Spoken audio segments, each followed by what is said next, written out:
Nah, ada cerita dari rumah.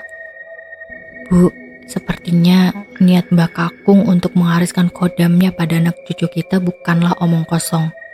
Bapak tahu dari mana? Ibu nggak mau, Pak. Anak kita masih terlalu kecil. Kejadian ini kurang lebih 8 tahun lalu, waktu rumah itu baru kelas 6 SD. Rumah ngejalanin harinya itu kayak biasanya. Dia ini bisa dibilang murid yang biasa-biasa aja. Gak pinter, tapi gak bodoh juga. Waktu itu kan kegiatan rumah tuh lagi barengan. Ujian nasional, lomba sekolah, dan ada les tambahan. Karena kecapean, rumah sakit. Dia itu sakit sekitar seminggu dan ibunya pun ngirim surat ke sekolahan. Sekitar seminggu akhirnya rumah sembuh dan dia masuklah ke sekolah. Dia ngerasa ketinggalan pelajaran kan. Niatnya itu mau minjem buku sama temennya. Phil, minggu wingi sing dirangkum apa wae to? Aku ora mangkat seminggu keri akeh. Seminggu? Lah dalah, awakmu cuma ora mangkat sedina kok. Ngomongmu seminggu toh? Dek, dari sini kejanggalan itu mulai dirasain sama Rumah. Rumah yang dengar jawaban temennya tuh kaget. Jelas-jelas dia itu sakit seminggu karena tipes. Biasanya tipes emang lama kan? Kok bisa temennya tuh ngomong kalau Rumah ini cuma izin sehari? Dan temennya ini bilang kalau seminggu kemarin yang biasanya Rumah ini ceria, suka ngomong, bawel, itu lebih kelihatan murung, tatapannya kosong. Udah gitu diem aja kalau diajak ngobrol. Mosok, ora aku paling feel. Aku ingin tenan izin seminggu kok. Lagi ngobrol-ngobrol gitu, bel sekolah masuk bunyi. Akhirnya masuklah mereka ke kelas. Kayak biasanya, di tahun itu kan kalau masuk kelas di absen dulu. Giliran namanya Rumah dipanggil, Rumah Isa Puspa. Hadir Pak. Nah gitu dong jawabnya semangat. Jangan kayak kemarin, cuma diem dublek aja kamu. Rumah yang dengar gurunya ngomong gitu makin bingung. Apa mungkin dia lagi dikerjain guru sama temennya? Tapi waktu itu pun dia lagi gak ulang tahun. Jadi kalau dipikir-pikir kayaknya gak mungkin juga. Sampai akhirnya di jam pulang, Rumah ini ngeberaniin buat nanya ke gurunya. Maaf Pak, mau nanya. Surat izin saya kemarin sampai ke Bapak kan ya? Udah Nduk, katanya kamu izin seminggu. Ternyata cuma sehari.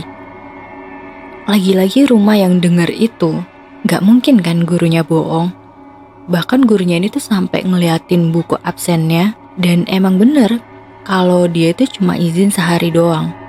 Maaf sebelumnya Pak, tapi saya emang sakit selama seminggu. Selama itu juga saya di rumah dan gak kemana-mana Pak. Jangan bercanda kamu Rum, kamu mau ngerjain Bapak. Kalau kamu absen seminggu, terus yang kemarin siapa? Mosok yo demit. Gurunya nanggepin Rumah sambil bercanda, tapi itu malah bikin Rumah penasaran. Akhirnya dia pamit buat pulang. Nah, jarak sekolah Rumah sama sekolah itu kan deket, tapi harus ngelewatin lapangan sama hutan gitu. Di jalan dia tuh kan agak males kan. Nah pas sampai di hutan, dia mutusin buat lewat jalan pintas. Jadi kalau lewat jalan biasanya, itu harus muter. Jalan pintasnya ini ada di tengah-tengah hutan. Di situ Rumah ngerasa kayak ada yang ngikutin. Tapi setiap dia ngecek dan balik badan, gak ada siapa-siapa. Dia pikir ya mungkin cuma perasaannya. Tiba-tiba kedengeran suara langkah kaki. Kayak daun kering yang diinjek. Dia mastiin kalau itu bukan langkah kakinya dia. Tapi lagi-lagi, dia nengok itu gak ada siapa-siapa. Nah pas udah kejadian-kejadian kayak gini, Rumah udah mulai terganggu. Pas dia lagi mau ngelanjutin jalan, sebenarnya gak ngeliat yang jelas banget depannya dia. Tapi kali ini beneran dia ngeliat ada bayangan kakek tua. Karena dari tadi dia udah ngerasa gak enak, Rumah yang ketakutan langsung lari ke rumah. Sampainya di rumah, Dia kan ngeliat ibunya udah pulang dari nyari rumput. Dia cerita tuh semua yang dia alami. Dari yang dia izin seminggu, sampai kakek-kakek tua yang di tengah hutan dia temui. Halah, kowe iki sih cilik pinter ngapusi ibu. Boten bu, koncoku karo Pak Guru ngomong nek aku ki izin cuman sedino. Sisane aku mangkat. Mosok sih nduk, nak masalah mbah tua mau, ibu balik ngareti gak ana sopo-sopo. Wes lah gak usah dibahas, paling kebetulan. Ya udah kan, abis itu rumah ganti baju lanjut makan. Gak lama bapaknya pulang. Karena rumah ini ngerasa gak puas sama jawaban ibunya, dia akhirnya pengen cerita ke bapaknya. Tapi rumah baru mulai cerita, diomelin sama ibunya karena bapaknya baru sampai kan. Di situ rumah sedikit kesel, tapi dia mau nunggu bapaknya selesai bersih-bersih. Udah selesai, dia ngelanjutin ceritanya. Bapaknya mastiin kalau rumah gak bohong, tapi bapaknya cuma nanggepin senyum.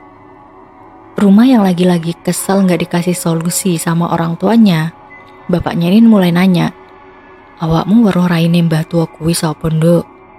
Boten pak, aku wedi dadi melayu. Ya wes lupakan, mungkin halusinasimu. Bapaknya ngomong gitu langsung pergi ninggalin rumah sendirian. Tapi dia yakin kalau itu bukan halusinasi. Mulai dari situ setiap rumah pergi atau ngelewatin hutan, dia selalu ngerasa kayak ada yang ngikutin. Terus waktu itu kan ada lomba sama barengan UN.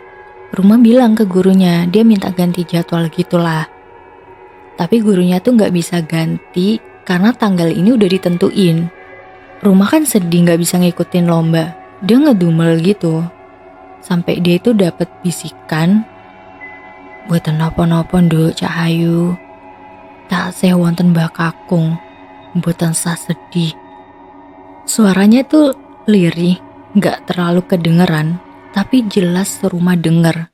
Suara orang yang udah tua. Batin rumah tuh balik lagi kayak suara siapa. Padahal dia tuh lagi jalan sendirian, dan setaunya di kampungnya tuh gak ada orang yang udah sepuh. Belum selesai mikirin suara yang tadi ngabisikin, dia ngerasa kayak ada yang ngelus kepalanya. Di sini badannya rumah tuh langsung kaku, jantungnya deg-degan, bahkan dia tuh gak berani buat noleh. Karena dia udah ketakutan banget, sebelum dia lari tuh dia sempat ngelihat sosok kakek tua yang dia lihat berapa hari yang lalu. Dia pengen teriak minta tolong, tapi gak bisa. Akhirnya dia cuma bisa nangis. Setelah itu, kakek tua ini ngedeket. "Ampun wedi nduk cucuku, Mbah bakal jogo awakmu." Rumah yang denger kayak gitu dia makin ketakutan. Pas dia berani ngelihat sosok itu, dia kaget banget sosok itu mirip sama kakeknya. Tapi kakeknya rumah kan udah meninggal. Sosok itu senyum, terus ngilang. Sampai akhirnya rumah pingsan. Setelah dia sadar, udah banyak orang di rumahnya. Mereka pada nanya kan, rumah kenapa? Ibunya juga yang baru banget tahu, kelihatan sedih dan panik. Akhirnya rumah diperiksain lagi sama dokter dan katanya tipesnya kambuh. Rumah yang dengar kebingungan, ngikutin satu lomba aja dia udah bingung atur jadwalnya. Ini malah gak bisa ngikutin semua. Batin rumah tuh gimana ya caranya biar bisa ikut? Sedangkan tipes itu kan lama sembuhnya. Abis selesai diperiksa, dokter sama tetangganya ini pamit pulang. Di situ rumah cerita semua kejadian yang dia alami. "Aku ngelihat kakek tua itu lagi, Pak. Aku takut." "Siapa dia? Kenapa dia menyerupai Mbah Kakung?" Bapaknya yang dengar ceritanya rumah akhirnya pergi. Ibunya yang nungguin. Jam 9 malam, bapaknya itu pulang bawa bungkusan, isinya 1 botol air, terus ada kayak semacam ramuan, sama 1 ekor ayam cemani hidup. Air yang botol diminumin ke rumah, habis itu disuruh buat cuci muka. Ramuannya itu ditaruh ke beberapa badannya, bapaknya itu sambil komat kamit, yang gak tahu dia baca apa. Habis itu, bapak sama ibunya rumah ini nyembelih ayam cemaninya. buat dipanggang. Orang tuanya Rumah maksa buat ngabisin ayam yang udah dipanggang itu. Dari air yang rasanya gak enak, ayam yang gak ada bumbunya. Sebenarnya Rumah ini udah gak mau ngelakuin semuanya karena rasanya emang benar-benar gak enak. Tapi karena Rumah juga ngerasa trauma sama kejadian-kejadian itu, akhirnya Rumah nurut. Rumah yang penasaran tuh udah pengen nanya ke bapaknya, kenapa sih Rumah harus ngelakuin ini? Tapi dia kayak ragu gitu. Mau nanya masih bingung, karena kejadian ini aja tuh belum selesai. Setelah ngelakuin ritual itu, orang tuanya Rumah ini kan keluar. Rumah ditinggal di kamar, orang tuanya tuh ngobrol. Di obrolan itu, Rumah gak sengaja dengar, "Bu, sepertinya niat Mbak Kakung untuk menghariskan kodamnya pada anak cucu kita bukanlah omong kosong." "Bapak tahu dari mana?" "Ibu gak mau, Pak. Anak kita masih terlalu kecil." Rumah cuman bisa dengar obrolannya sampai situ. Habis itu dia ketiduran. Besoknya Rumah udah ngerasa enakan nih badannya. Dia minta ibunya buat izin ke sekolah. Semenjak kejadian kemarin, Rumah itu berangkat sekolah diantar sama bapaknya. Di perjalanan, lagi-lagi tuh Rumah pengen nanyain soal kemarin, tapi dia ragu. Di sini akhirnya Rumah mutusin buat gak ikut lomba karena dia harus ikut UN. 3 hari setelah selesai UN, Rumah dijemput sama bapaknya buat pulang. Pas di jalan ngelewatin hutan itu, Rumah lagi-lagi tuh ngeliat sosok kakek tua. Tapi karena sekarang Rumah udah mulai ketakutan banget, dia teriak, "Bapak, ada kakek tua itu lagi, Pak. Aku takut." Bapaknya yang denger Rumah teriak, ikutan bingung kan. Rumah cepet-cepet nyuruh bapaknya buat ngeliat ke belakang. Tapi begitu bapaknya yang ngeliat, gak ada siapa-siapa. Tapi pas Rumah yang nengok lagi, ini kan yang kedua kalinya, kakek tua itu ada, ngeliatin Rumah sambil senyum. Karena Rumah yang cuman bisa ngeliat, badannya tuh langsung lemes. Akhirnya bapaknya kan buru-buru bawa Rumah pulang ke rumah. Sampainya di rumah, belum juga cerita kejadian di jalan, ibunya ini ngomong kalau Rumah menang lomba. Rumah yang denger itu langsung merinding. Gak mungkin Rumah bisa ikut lomba, sedangkan waktunya itu barengan sama UN. "Untuk apa ibu bohong? Ini ada sertifikat sama pialamu, Nak. Bapak yang selalu antar jemput anak kita, Bu. Dia emang gak ikut lomba.